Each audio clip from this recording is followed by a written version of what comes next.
If you told me a year ago I'd spend the evening alone in my small house on the edge of Boston, drinking lukewarm coffee and listening to the Red Sox lose on the radio, I'd have laughed in your face. But there I was, rain tapping the window, the ghost of my late wife Lorraine in every quiet corner. My daughter, Emily, burst through the door like a summer storm, cheeks flushed, eyes bright with that stubborn look I knew too well. "Dad, I'm getting married," she announced, thrusting her left hand forward so the diamond caught the lamp light and sent sparks across the room. My hand shook as I set down my mug, a habit left over from 1,000 business meetings. "To who?" I managed, already suspecting the answer. "Last night, on the pier in Hyannis. Nate proposed. We're doing this, Dad. In 7 weeks. At the Cape. We're not waiting anymore." 7 weeks? My head spun. "That's soon, honey." She rolled her eyes, impatience simmering beneath the excitement. "I'm 30, Dad. I know what I want. Nate and I have it all planned out. It's going to be perfect.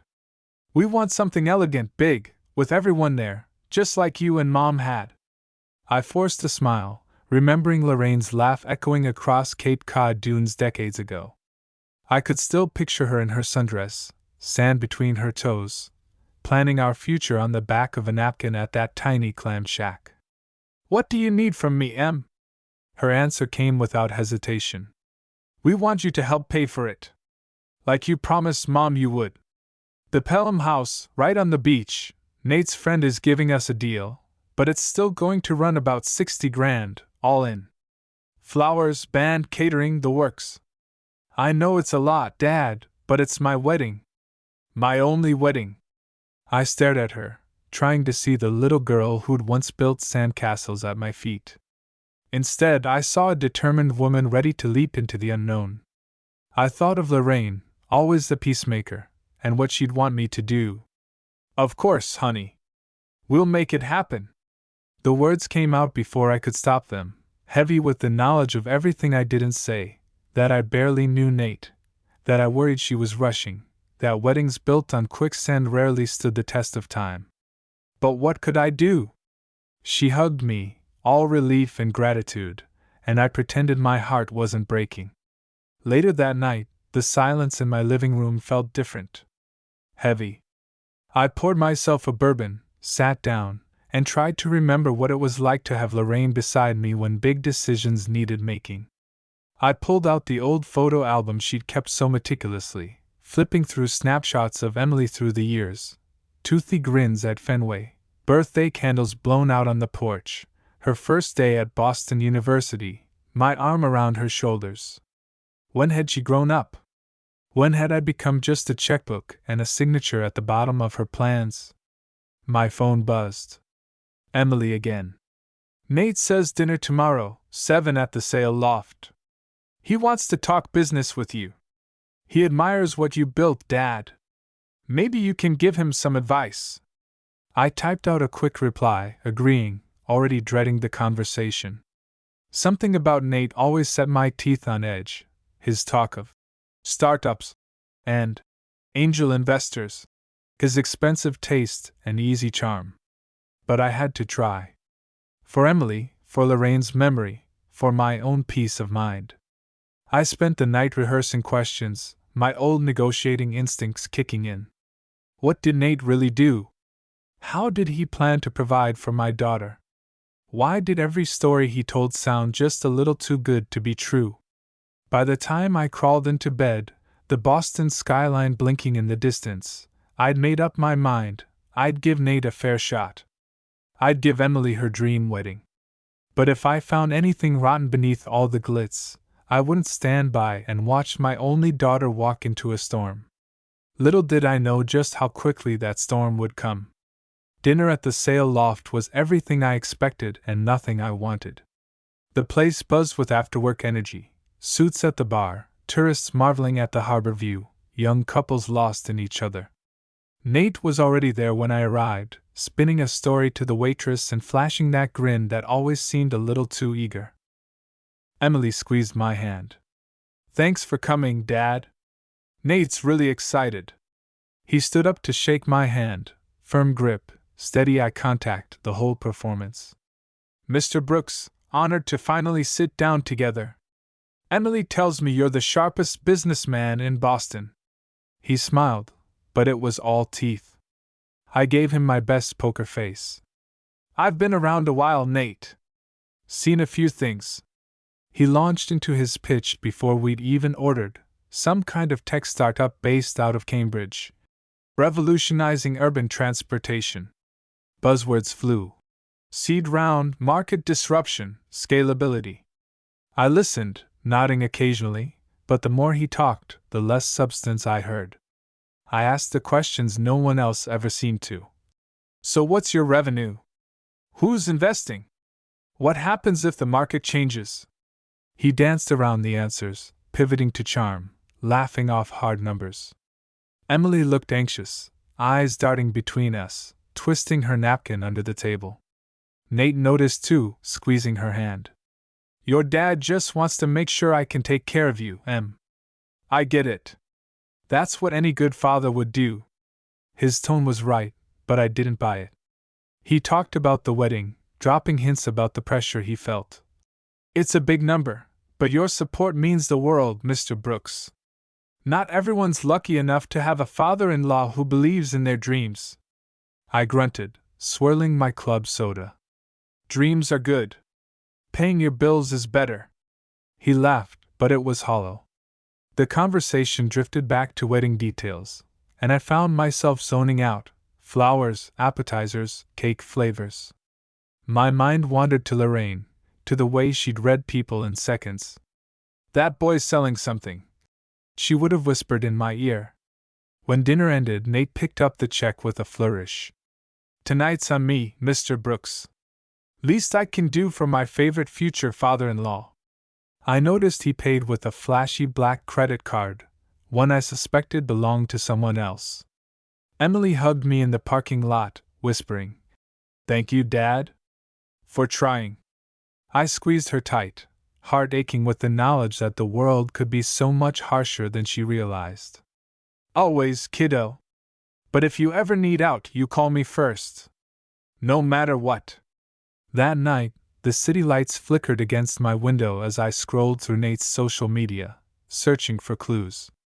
A handful of glamorous photos, fancy cars, exotic trips, selfies with people I didn't recognize. No family, no old friends, nothing real. I dug deeper, running his name through business databases, LinkedIn, even a few private contacts from my real estate days. What I found worried me. His so-called company existed, but just barely, a rented desk in a shared office, no employees, no product on the market. The more I searched, the clearer it became. Nate was selling an illusion, and Emily was the prize. Sleep didn't come easy. I lay in bed, staring at the ceiling, Lorraine's voice echoing in my mind. Don't let her get hurt, George. She's still our little girl. I promised myself I'd get to the bottom of it before it was too late. The weeks leading up to the wedding were a blur of appointments and anxiety. Emily was swept up in cake tastings and dress fittings, her excitement infectious, her stress obvious. She called me daily, asking about deposits and contracts, always with that hopeful edge in her voice. Nate called too, but only when money was involved. Hey, George, could you wire the deposit for the band? Florist needs payment up front. Caterer just bumped the price. Can you cover the extra? Every time I said yes, but with a growing sense of dread. I started keeping receipts, making a spreadsheet Lorraine would have admired, tracking every dollar. I didn't mind spending for my daughter's happiness, but I wasn't about to bankroll a scam. I visited the Pelham house, walked the beach where they take their vows, met with the vendors myself, each one surprised at how little they'd heard from the groom.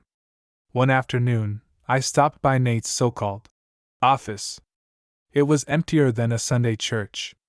The receptionist gave me a polite smile, clearly used to disappointed investors. Nate works off-site most days, she offered. Always hustling, that one. I left with a pit in my stomach. As the wedding day approached, Emily grew quieter, her calls shorter, her excitement dimmed by Nate's short temper and endless demands. She brushed it off. "He's just stressed, Dad. He wants everything to be perfect." But I heard it in her voice: doubt, fear, confusion. The night before the wedding, I sat at my kitchen table, the old house quiet except for the rain. I looked at Lorraine's picture and whispered, "Wish you were here, hon, she needs you."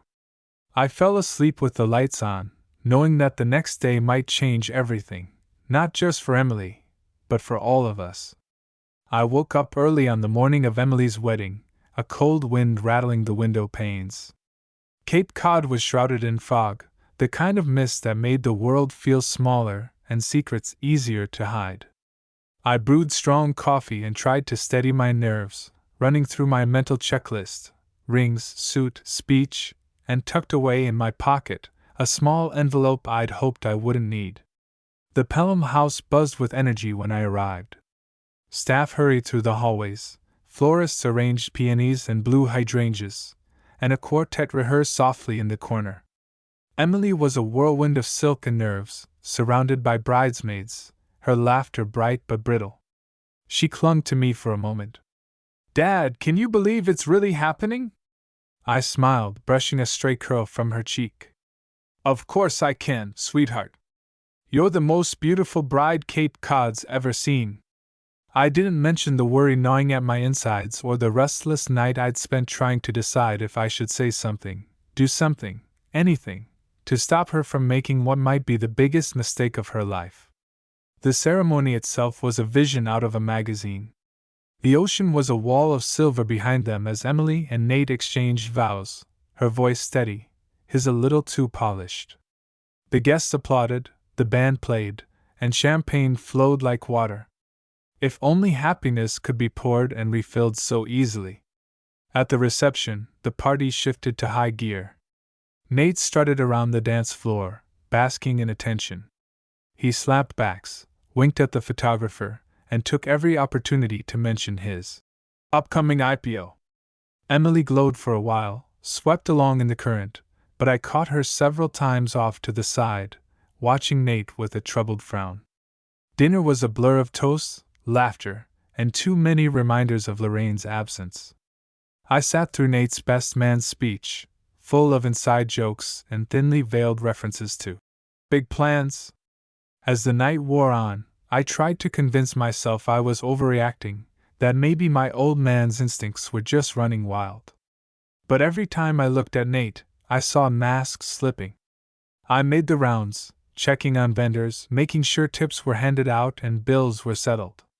That's when I caught wind of the first problem. The band leader found me near the kitchen. "Excuse me, Mr. Brooks. Nate said you'd handle the remaining balance for tonight?" I nodded, though I was certain I'd already wired the full amount. "Send me the invoice and I'll check my records." Then the florist approached, same story. The caterer, too. Each said the same thing: partial payments, promises from Nate that the rest would be covered by the family. I felt my face flush with embarrassment and anger. Had all those payments gone through, or was Nate redirecting funds? By the time Emily found me, I was already dialing the bank, my heart pounding in my chest. She took my hand, sensing something was wrong. "Dad, what is it?" I forced a smile. "Just making sure everything's perfect, Em. Don't you worry about a thing." But I worried plenty. Halfway through the evening, Nate cornered me by the balcony, the moon casting cold light on his too white smile. "George, you having a good time? You know, this whole day wouldn't be possible without your support." He clapped me on the back too hard. "Emily's lucky to have you." I studied him for a moment, the smell of expensive cologne, and the faintest whiff of fear under the surface. "You sure all the vendors are paid, Nate? I'm hearing otherwise." He brushed it off with a laugh. "Just a little mix-up. It's handled. No worries, old man. Relax and enjoy yourself." Old man. He said it like a joke, but there was a sting to it. I didn't let him see my frustration. As the night wound down, guests gathered for the big farewell. Emily tossed her bouquet, friends cheered, and the newlyweds prepared to slip away to their honeymoon suite. That's when Nate's past finally caught up. A tall, broad-shouldered man in a charcoal suit strode into the hall, his presence part thunderstorm, part judge. The room hushed instantly. Nate's face turned the color of skim milk. "What the hell are you doing here?" he hissed. The man ignored him, looking right at me. "Mr. Brooks? Curtis Blackwell. I believe you, and I have some business to discuss. And I have some papers for your son-in-law." Gasps went around the room.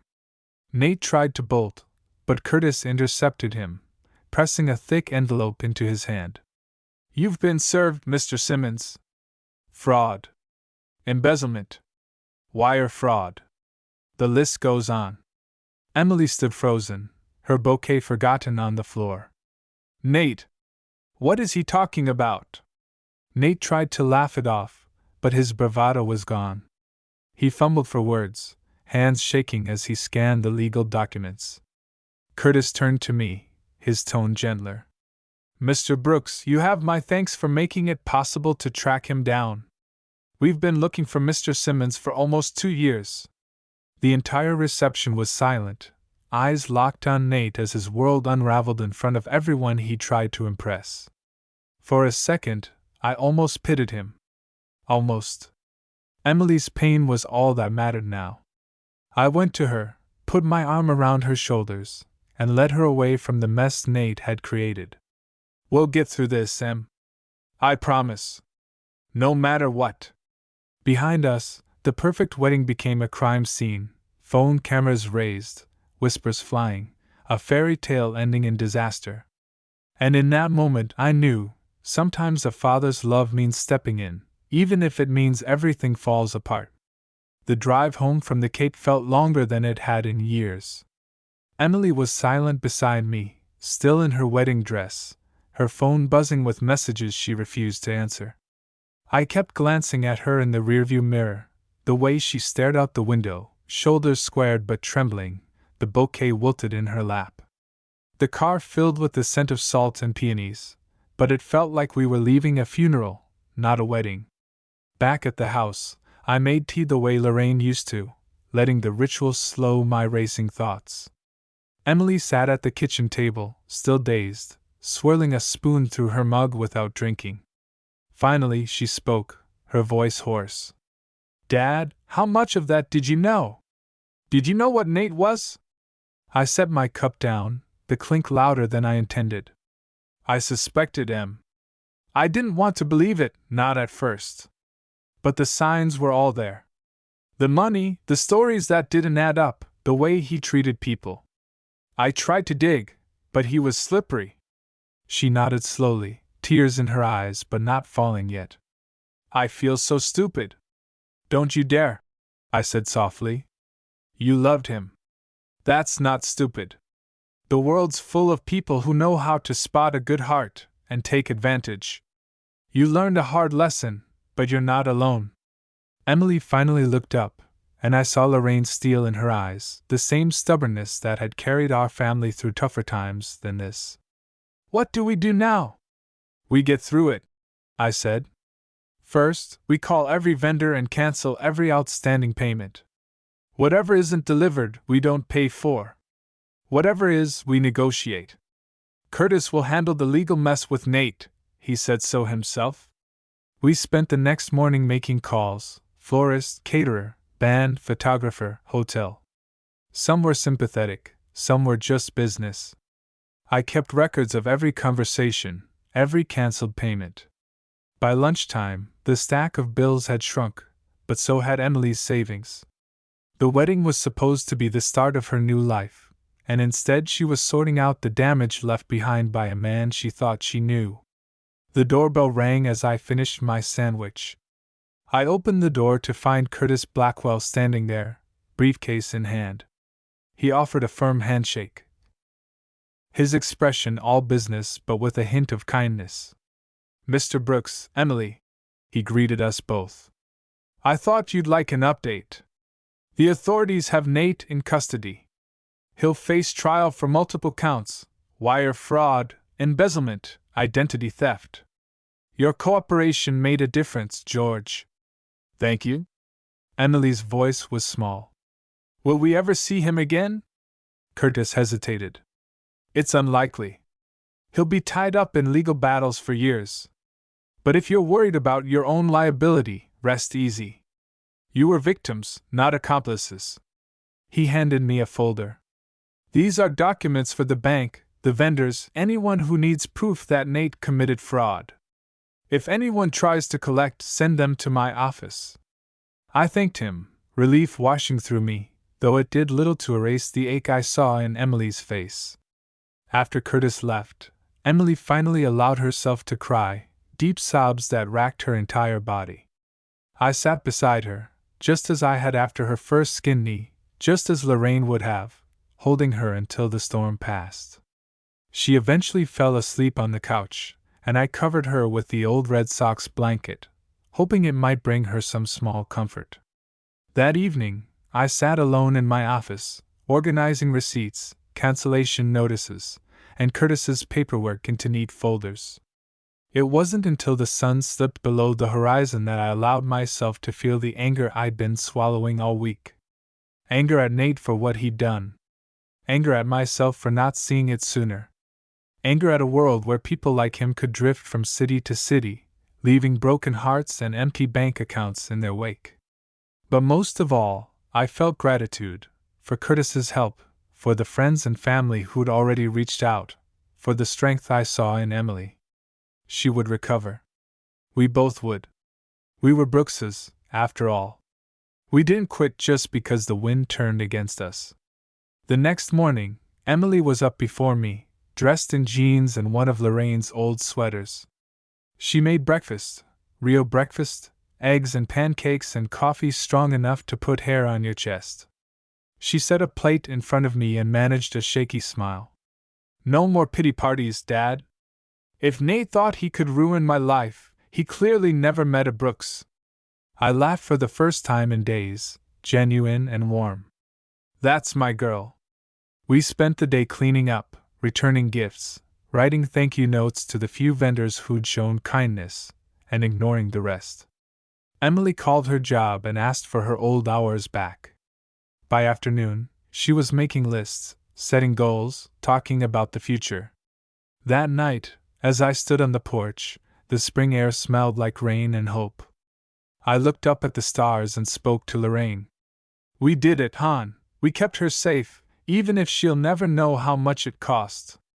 The worst was behind us, or so I thought. But life has a way of throwing curveballs, especially to those who think the inning is over. Spring on the Cape has a way of bringing things back to life. The daffodils came first, bright spots in the garden Lorraine once loved. Emily and I started taking long walks, down to the harbor, through the old neighborhood, sometimes just to clear our heads and remind ourselves that life could be good again. Neighbors waved and offered condolences, a few brought over casseroles and lemon squares. People can be kind, especially in a small town when news travels faster than the tide. Emily threw herself into work, spending late hours at the office, picking up extra shifts, filling her days so she wouldn't have to think about what was lost. She was tougher than I'd ever realized. Still, I caught her sometimes, staring out the window at dusk, twisting that old class ring of Nate's she'd found in a box of leftover wedding favors.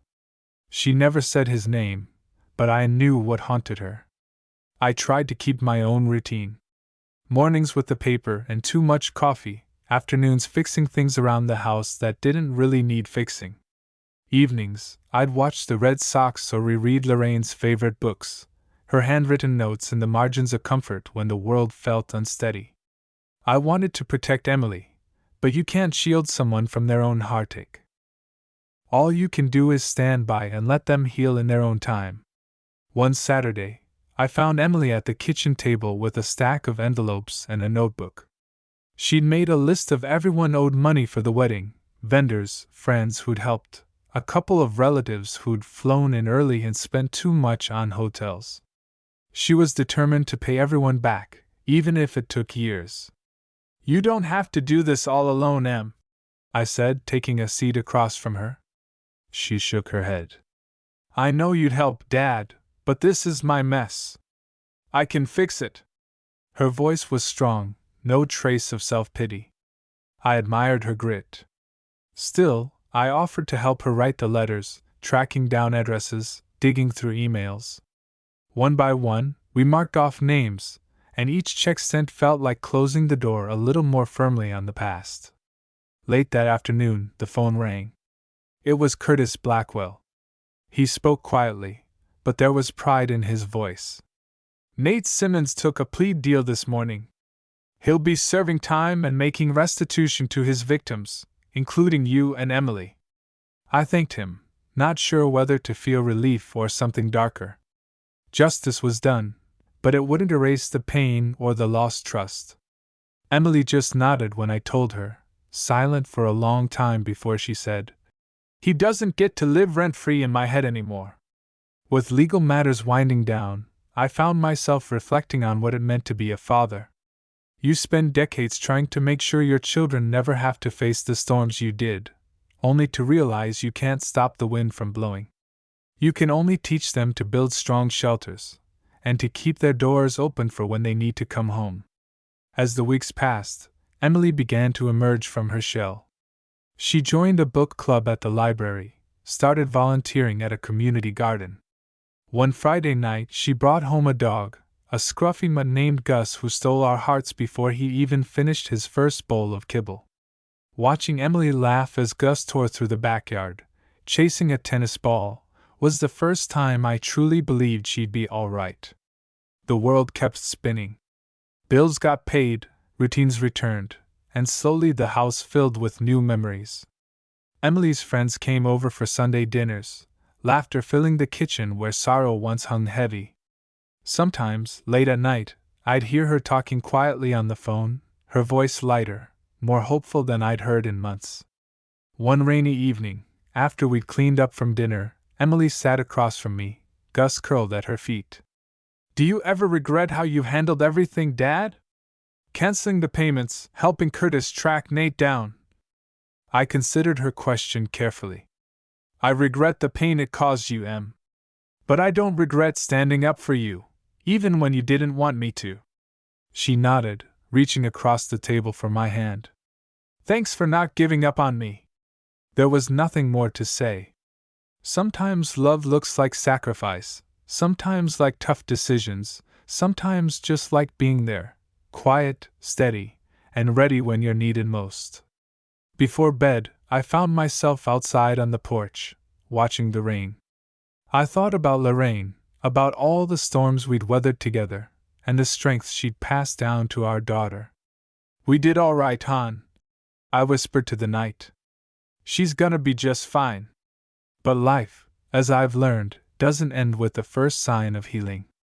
Sometimes, the next chapter is waiting just around the corner. Summer settled over Boston, and the city seemed to breathe again. Emily started smiling more, the kind that wasn't just for show. Gus, our new four-legged tornado, kept us both busy. Walks along the Charles River, trips to the dog park, chewed-up slippers and all. I caught glimpses of Lorraine and Emily every day, the way she scolded Gus gently, how she organized her bookshelves by color, her stubborn streak when faced with a problem. There's comfort in seeing pieces of the past live on in the people you love. Work picked up for Emily. Promotions, new projects, invitations to office happy hours. She'd come home later and later, shoes kicked off by the door, dropping onto the couch with a tired but genuine grin. I'm good, Dad. Really. I believed her more each time. One Thursday, she invited me to join her and some friends for trivia night at a pub in Beacon Hill. I almost said no, old men and bars don't always mix, but she insisted, so I went. The place was packed, laughter bouncing off the brick walls, the smell of burgers and onion rings filling the air. Her friends welcomed me warmly, and by the second round, I was answering more history questions than the 20-somethings could handle. Emily beamed, proud and a little embarrassed. I realized something important that night. I wasn't just getting my daughter back. I was meeting the woman she'd become, resilient, funny, a survivor. She still stumbled sometimes, but she never stayed down for long. Every now and then, I'd get a letter in the mail about Nate's case, progress updates, small restitution checks, apologies from banks and vendors who'd been fooled like the rest of us. Each envelope was a reminder of the mess we'd crawled out of, and a sign that justice, slow as it may be, eventually comes around. One Saturday, as I washed my old pickup in the driveway, Emily joined me, a sparkle in her eye I hadn't seen in months. "Guess what?" she asked. "I got an offer to lead a project at work. It's big, Dad. Might mean some travel, maybe even a move someday." I feigned outrage. "Leave your poor old man alone in Boston? Who'll keep Gus from chewing the mailman's pant leg?" She laughed and elbowed me. "You'll have the neighborhood talking if you don't watch out." But beneath the jokes, I was proud. She wasn't just moving on, she was moving up. The world hadn't broken her, it had made her braver. As the weeks passed, we found our rhythm. Sunday mornings meant pancakes and the crossword puzzle. I'd read the headlines out loud, Emily would shout answers from the kitchen, and Gus would bark every time she got one right. The quiet pain that had haunted our house faded, replaced by warmth and a new kind of hope. The news from Curtis was steady. Nate Simmons pled guilty. 18 months in prison, restitution required, barred from financial work for a decade. I didn't gloat, but I slept easier knowing he couldn't hurt anyone else for a long while. One evening, as we sat out on the porch watching fireflies spark over the lawn, Emily turned to me. "I'm not sure what comes next," she admitted. "But I know I can handle it." I squeezed her hand. "You've already proved that, Em. Life doesn't always go according to plan, but the trick is knowing how to write a new one." The seasons kept changing, the garden Lorraine planted came into bloom, and our lives, damaged, tested, but not destroyed, grew richer than before. That August, we finally scattered some of Lorraine's ashes along the shore near Hyannis, just as she'd wanted. Emily read a poem, I told a story about how we'd met, and Gus tried to dig a hole in the sand, determined to add some mischief to the memory. It struck me then, this was what survival looked like. It wasn't perfect, and it wasn't painless. But it was honest, full of laughter, forgiveness, and the kind of love that stands up to the worst the world can throw at you. Back at the house, as the sun set over Boston and Gus snored at Emily's feet, I poured 2 mugs of tea, one for me, and one for Lorraine, just in case she was still listening. I looked at my daughter, strong and steady, and I thought, we've made it through the storm, old girl. She's ready for whatever comes next. But there was still one more lesson, one final conversation, before this story was truly done. September brought that crisp New England air, the kind that makes you reach for a sweater in the evening and remember every fall you ever lived through. The house felt settled, peaceful. For the first time since the wedding, Emily seemed genuinely light, her laughter rolling through the kitchen, her focus shifting from what was lost to what might still be found. One Saturday, as I was finishing up mowing the lawn, Emily came outside, a hopeful look on her face. "Dad, do you remember when Mom used to say every ending is just the start of something new?" I smiled, wiping my brow. "She said it so often I started writing it in birthday cards." Emily grinned, then grew serious. "I've been offered a transfer. Providence this time. It's a step up, running my own team. I want to take it. But it means leaving here, leaving you, at least for a while." I felt the ache in my chest, the old fatherly instinct to keep her close, fighting with pride at how far she'd come. "Lorraine would be proud," I told her. "So am I. You've earned every good thing that's coming to you."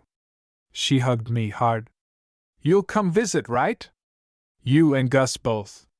"Try to stop us," I said, voice thick. "Just let me know when you want a proper home-cooked meal. I'll drive down with a trunk full of leftovers." We spent the next week sorting through old boxes, childhood art projects, Lorraine's recipe cards, even the faded napkin from our first date. Emily packed up what she needed, leaving behind things that didn't fit her new life but would always belong to our family story. The day she moved, the house was full of friends, neighbors, laughter, and more than a few tears. Gus tried to climb into the front seat beside her, howling when she shut the door, only to leap back out for one last chase around the yard. I handed her a Tupperware of my famous chili and a note Lorraine once wrote: "Home isn't a place, it's the people who show up for you when it matters." As she pulled out of the driveway, I stood on the porch, waving, feeling the full weight of time and memory. This wasn't goodbye, just another turn in the road. In the quiet that followed, I made myself a cup of tea, turned on the Red Sox game, and started a new journal, one for the next chapter. Life, I realized, is a collection of moments just like this: letting go, holding tight, starting over again and again. A few weeks later, Emily called from Providence, her voice bright and confident. She was thriving, making friends, leading her team, exploring her new city. She met someone, too, a teacher at the local high school. "He's nothing like Nate, Dad. He's kind. Steady. He listens." I heard the hope in her voice, cautious but real. I gave her my blessing, but told her she didn't need it. "Trust yourself, Em.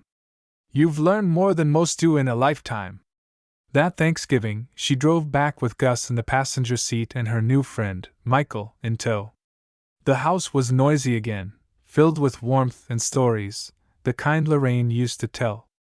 I carved the turkey with shaky hands, watched Emily laugh, and felt nothing but gratitude for the pain that had shaped us, the healing that followed, and the love that had survived it all. After dinner, Emily found me out on the porch, where the air was sharp with the promise of winter. She squeezed my hand and said, "You know, Dad, I wouldn't have made it without you. Thank you for believing in me, even when I didn't believe in myself." I swallowed the lump in my throat and put an arm around her. "That's what parents do, Em. We keep the light on until you're ready to find your way." As the stars blinked awake above Boston, I realized my job wasn't finished. It never would be. Life keeps changing, keeps demanding new versions of ourselves, but love is the thing that never has to be rewritten. And if Lorraine was listening, I hope she'd agree, we'd done all right. Our girl was strong, the house was full, and there was always another story to tell.